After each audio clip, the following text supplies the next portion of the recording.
Loué soit le nom de Jésus pour toujours, que son nom soit loué. Frères et sœurs, le Seigneur Dieu renverse la logique de la mort. Nous voyons de manière effarante comment le grand prêtre Caïphe est capable de dire qu'il vaut mieux sacrifier une personne si cela permet que la nation, que le lieu saint, le temple, soit préservé de la démolition des Romains. C'est d'autant plus effarant que l'on sait historiquement que 30 ans plus tard, les Romains sont venus de manière définitive et ont ruiné le temple de Jérusalem. Et pourtant, ce qui est incroyable, c'est que Saint Jean nous livre déjà la manière dont Jésus va renverser tout cela. Effectivement, un homme est offert. Et effectivement, une nation est sauvée. Mais cette nation, ce n'est pas seulement le peuple juif, c'est l'ensemble du monde. L'ensemble de ceux qui suivent Jésus, qui sont sauvés. Parce que Jésus s'est offert librement.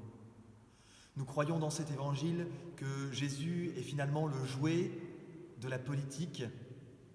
Et en fait, nous nous rendons compte que dans cette œuvre de mal, le Seigneur la transforme en un lieu où la vie jaillit. Et la vie jaillit pas seulement pour ses frères de sang, mais elle jaillit pour chacun d'entre nous. Et Saint Jean nous donne ici comme une forme de condensé de tout ce que nous allons vivre durant cette semaine sainte.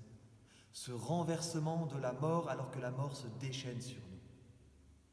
Et donc c'est l'occasion pour nous ici de nous préparer à entrer dans cette semaine sainte remplie de l'espérance que nous accorde le Seigneur. Il est le vainqueur de la mort.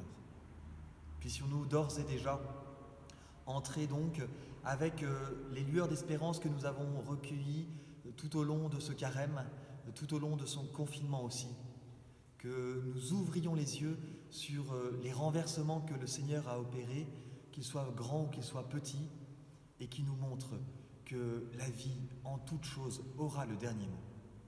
Loué soit le nom de Jésus pour toujours, que son nom soit loué.